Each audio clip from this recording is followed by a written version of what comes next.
Ashama kam jirtu daawwattoota FIB oduulee FIB irratti isinitti himnu rageenya jirra oduuleen ani mul'atu Asaffaati. Pireezidaantiin Idriis Warqee Zawudee ayyaana sababeeffachuun namoota harka qalleeyyii 2,000 olii fi deeggarsa midhaan nyaataa taasisaniiru. Deeggarsa gamtaa Awurooppaa irraa gama pireezidaantii Warqeen argame dubartoota jireenya gadhaanaa keessa jiraatan 2,000 fi 400 fi midhaan nyaataa ayyaanaaf oolu kan laatani.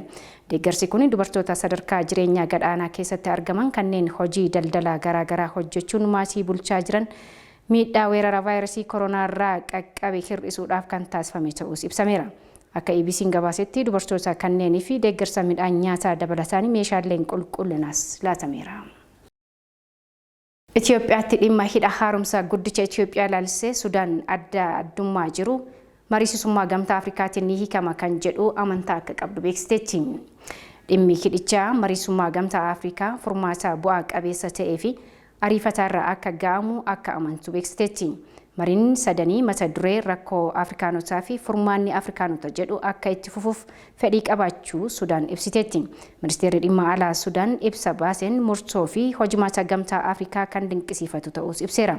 Kana hordofee jilli ministeera dhimma alaatiin durfamu ejjennoo Sudaan hubachiisuuf gara Dimokiraatik Riippaabilik Koongoo, Keeniyaa, Ruwaandaa fi Ugaandaa akka ergan ta'uu Sooniyaan gabaaseera. Loltoonni Eertiraa Tigraay keessaa akka bahanii fi biyyoonni lamaan sadarkaa hooggansaatti kan walii galan ta'uun ibsameera. Akkaataan ittiin bahan garuu dhimma teeknikaa ta'a jedheera dubbii himaa ministeera dhimma alaa Sooniyaa Mohammed dabalata qabdi.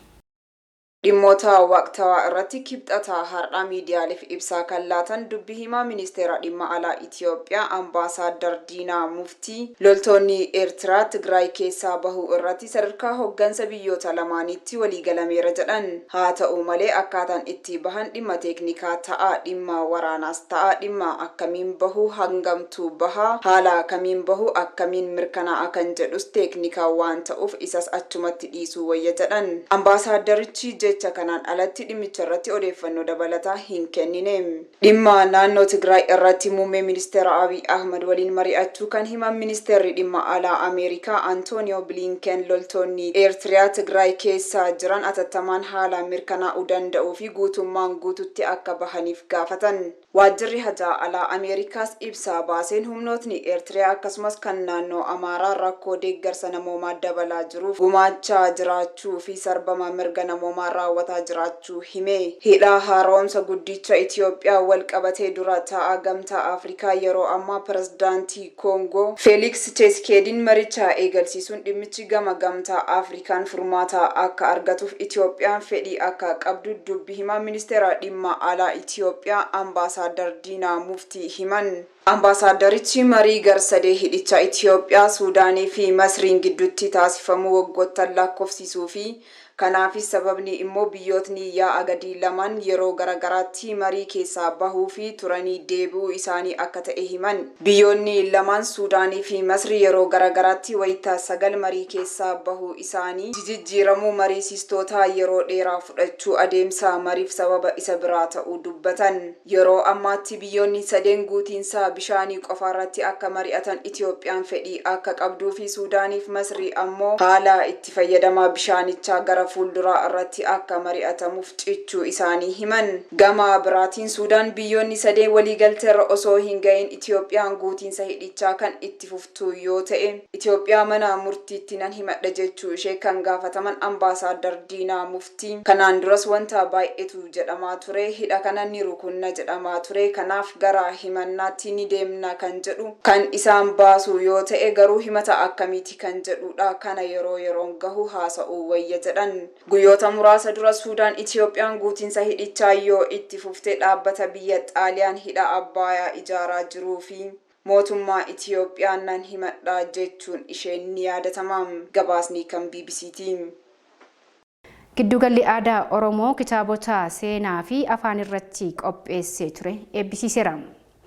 Giddugalichi kitaabota seenaa fi afaan Oromoo irratti qopheessee ture birrii miiliyoona 1.5 maxxansee har'a kan eebbisiise.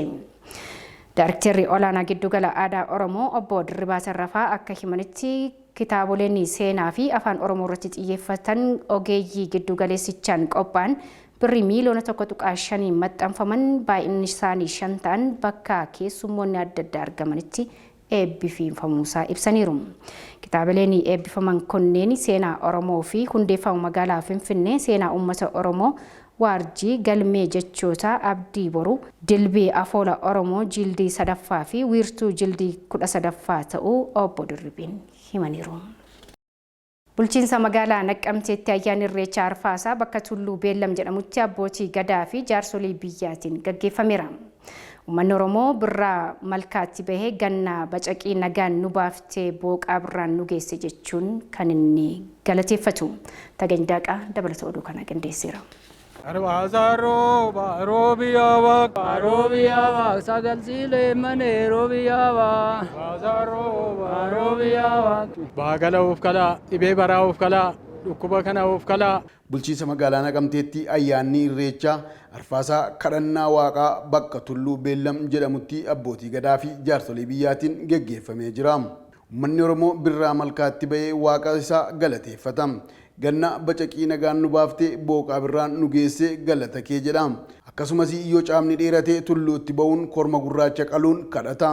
Oromoon lafa ol ka'aa irratti ba'uun uumaa isaa Waaqa tokkicha kan kadhatu yoo ta'u, kadhannaa kanaan ganna itti adeemaa jirru nuuf galchii jedhanii korma magaala qabatanii ba'uun Arfaasaan akka ganna gurraacha osoo hin taane magaala waan ta'eef korma magaala fudhatanii gara kadhannaa kanatti adeemu.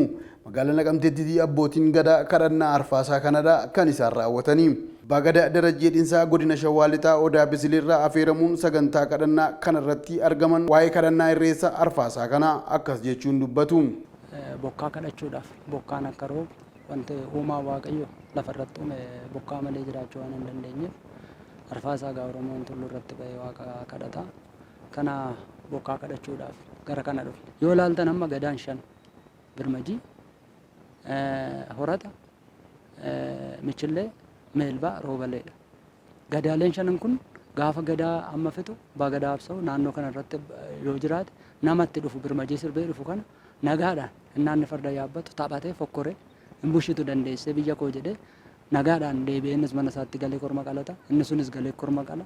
Akkana otokkatti Oromiyaa keessatti akka sirna gadaatti namni wal tuquu baatee wal loluu baatee akkaataa duudhaan aadaan seenaa fi seerri gadaa jedhutti duudhaa sana immoo kan isaa godhatee akka Ameerikaan irratti hin jiraattu tutu biyyi keenyatti hin jiraate hawwii qabna.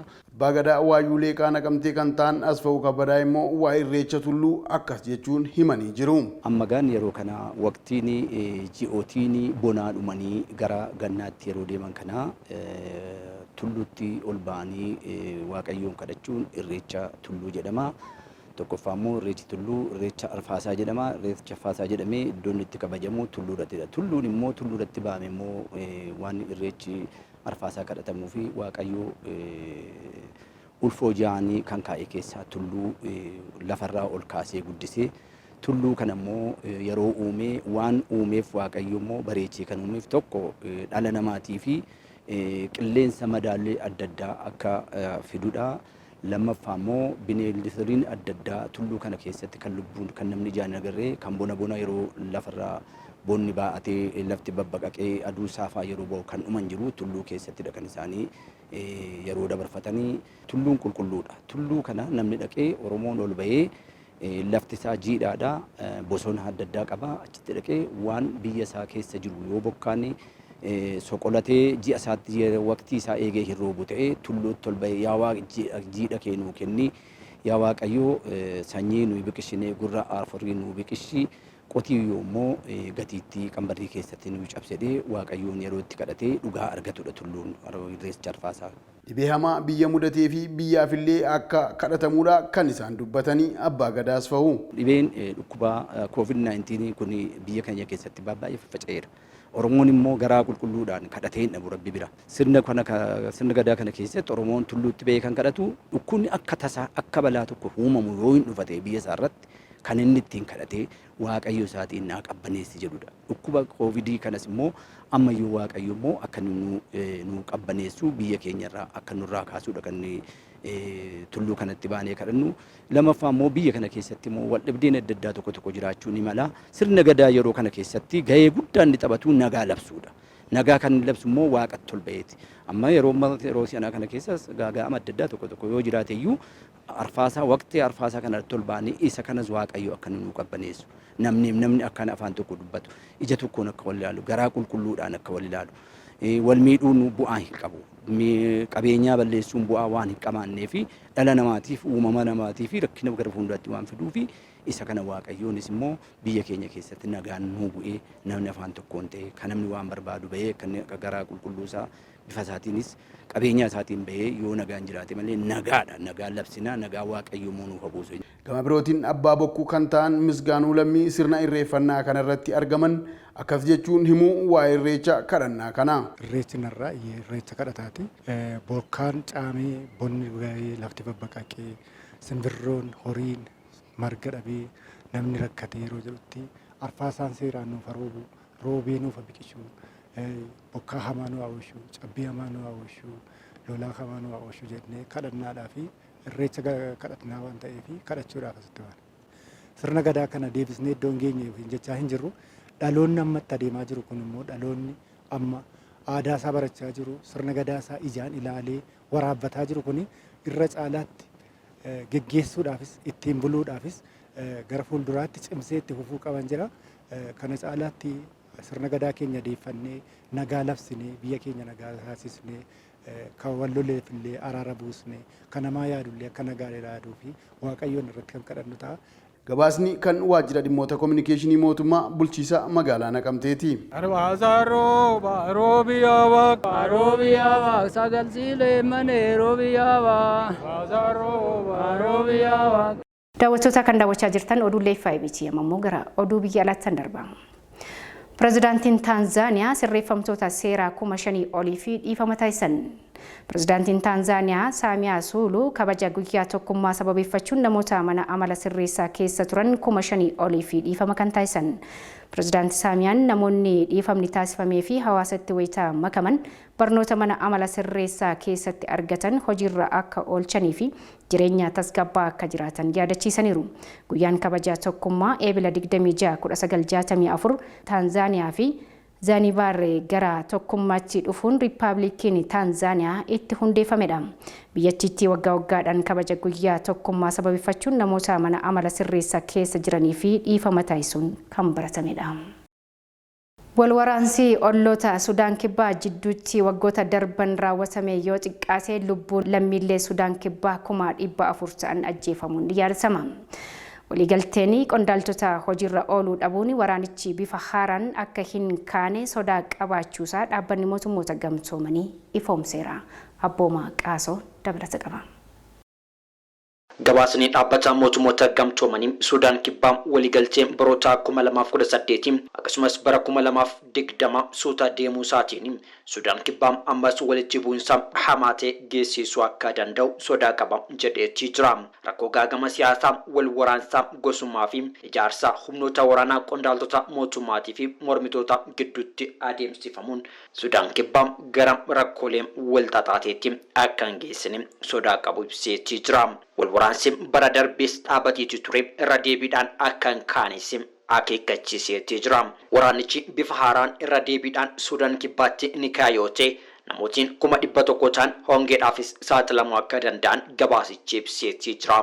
Gabaasni fuula 81 gaafa wiixataa mana marii nageenyaa dhaabbata mootummoota gamtoomaniitiif ergame akka ibsutti bulchiinsi pirezidaantii Salvaa Kiir waliigaltee guraandhala 2020 waraana dhaabuu akkasumas 2018 ittaanaa pirezidaantii Riek Maachar waliin taasisan gara hojiitti qamuurratti titirachuu isaatiin sodaa guddaa uumuu gabaasichi ibseetti jira.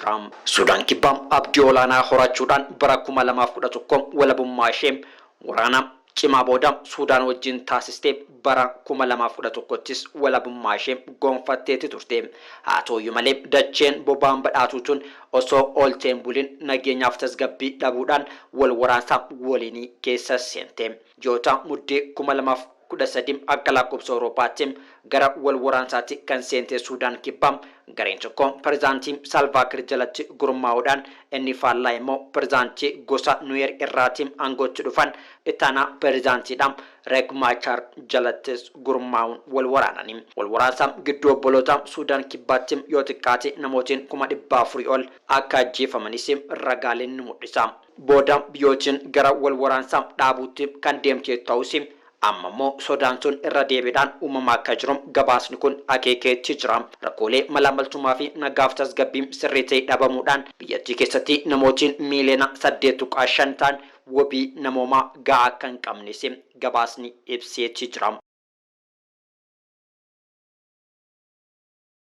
Indiyaatti guyyoota 6 darban qofaatti namoonni 300,000 ta'an COVID-19 qabamaniiru. Yeroo ammaa kana ammoo lammiileen 200,000 siqan biyyattii keessatti COVID-19 lubbuu isaanii dhabaniiru. Borumashii dabalata qindeesseera.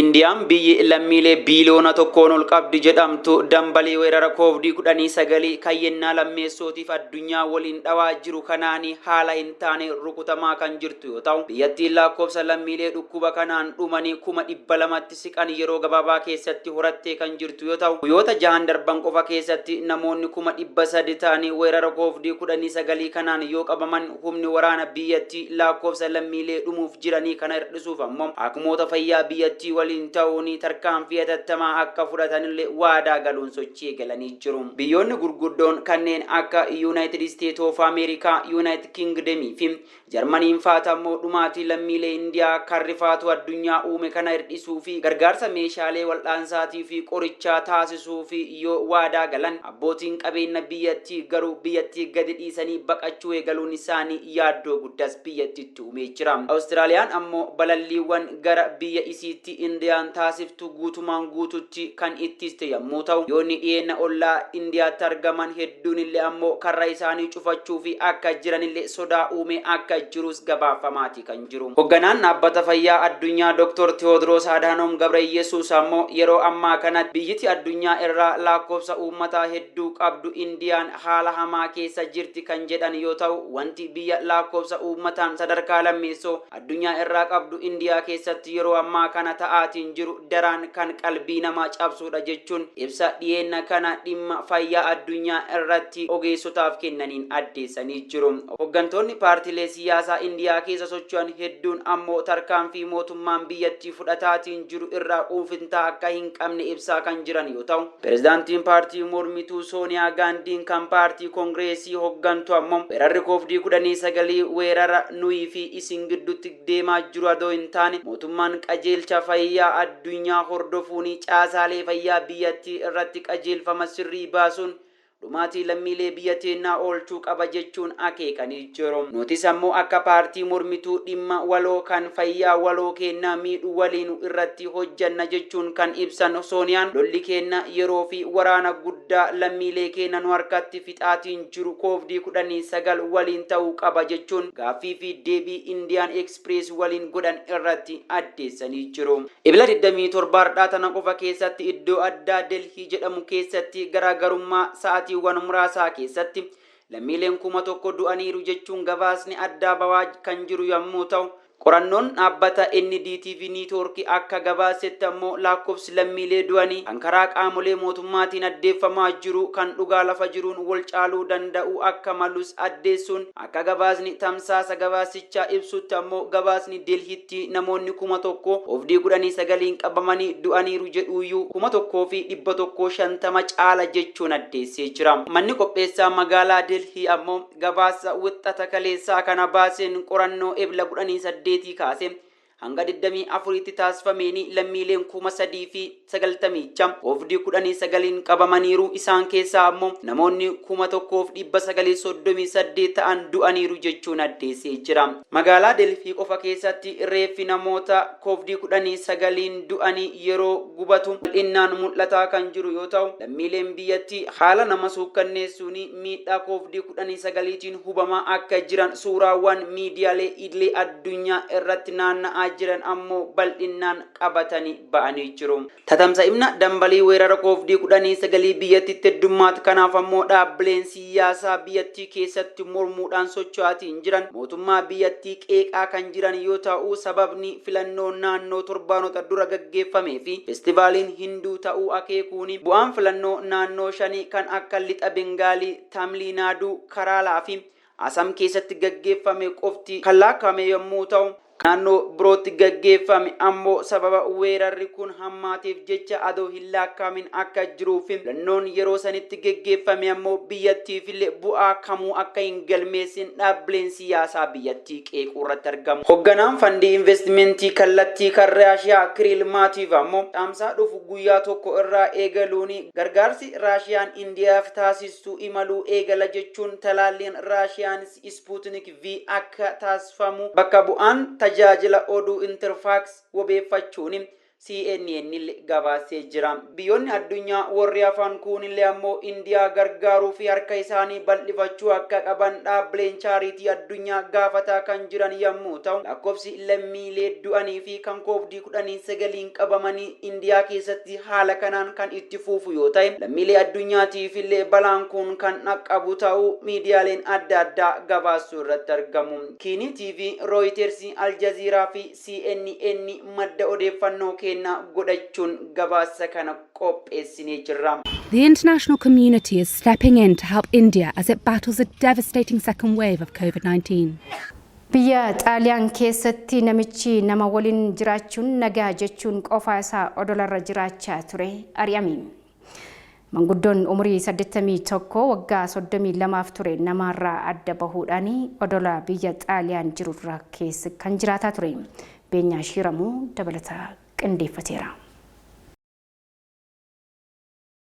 Maanguddoon umuriin isaa ganda 81 ta'e Mauro Morandi jedhamu jireenyi namaa waliin nagayeeraa jechuun waggoota 32 kophaa bahuun odola biyya Xaaliyaanii tokkorra jiraachaa turan. Odolli Morandiin irra jiraachaa turan kun Budeellii kan jedhamtu yoo taatu kaaba Sardiiniyaatti kan argamtudha. Morandiin bara 1989 gara odola kanaatti godaananii kan turanidha. Haa ta'u malee bara darbe obbo Morandiin warri qabeenyaa odola halluu diimaa addaa qabaachuun addatti beekamtu kana akka gadi dhiisanii ba'anii fakkeekkachiisanii turan. Hanga ammaatti odola Budeellii kana keessa namni jiraate maanguddoo kana qofa akka turedha miidiyaaleen kan gabaasanii. Obbo Morandiin odolli Budeelliin gara fuulduraatti akkumaan waggoota 32 darbaniif eegaa fi kunuunsaa turetti ni eegamti abdii jedhuudhaan gadi dhiisee deemaa jira jechuun dilbata darbee fuula feesbuukii isaanii irratti barreessanii turani. Maanguddoon kun yeroo bosona odola kana keessa jiraatanitti ibsaa humna aduurraa argatan yookaan soolaariitti fayyadamaa kan turanidha. Obbo Morandii waqtii gannaa kitaabota 30 hanga 40 dubbisuun akka dabarsanis himanii jiru. Dookumentarii waa'ee isaanii irratti hojjetame tokko irratti akkamiin hiriyaa malee waggaa hanga kana jiraatte jedhamee gaafatameen ani hiriyoota baay'een qabaa isaanis kitaabotadha jechuun deebisan. Duraan barsiisaa jabeenya qaamaa kan turan Morandiin bara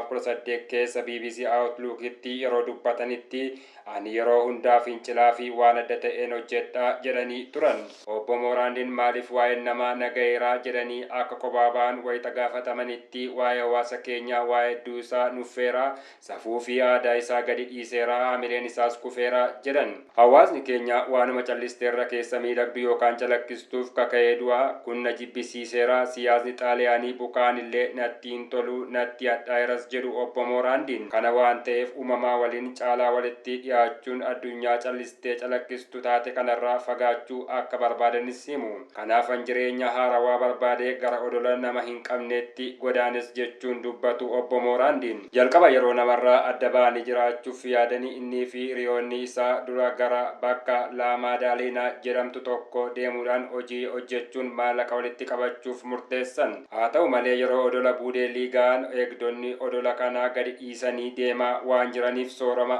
akka ba'an yeroo baranitti Morandiin achumatti hafuuf akka murteessanidha. Odola kanarraa kophaa kiyya waggoota 32 yeroon kophaa kiyya jiraataa turetti guyyaa tokkollee rakkoon fayyaa nan qunnamne jedha maanguddoon kun jireenya akka malee miidhagaa ta'e dabarsee akka jirus hima. Mooraandiin yeroo odola kana irraa akka gadhiisaniif dirqamanitti lammiileen xaaliyaanii akka hin ari'amneef deeggarsa gochuuf mallattoo walitti qabuun mootummaatti dhiyeessaniifi turan. Mootummaan akka maanguddoo kana odola kanarraa hin ariineef namoonni 70 ta'an mallattoo walitti qabanii gaafatanii turan. Dilbata darbee Mooraandiin gaazexaa The Guardianitti akka himanitti bara jireenya isaanii haftee appaartama xiqqoo tokko keessatti akka dabarsanii fi kutaa manattis ulaa foddaa gara galaanaatti agarsiiftu waan qabduuf achirraan galaana ilaalaa akka oolan himu. The Guardianii fi BBC wabeeffanne. Tole daawwattoota keenya oduuleen F5 kanneen turanii qophiileen F5 afaan itti fufuu ani muluu asaffaan ture yaada fi qeeqa qabdanii afaamoo yaada gabaabaatiin 74 irratti nu qooduu hin dagatina. Gama kootiin nagasaa.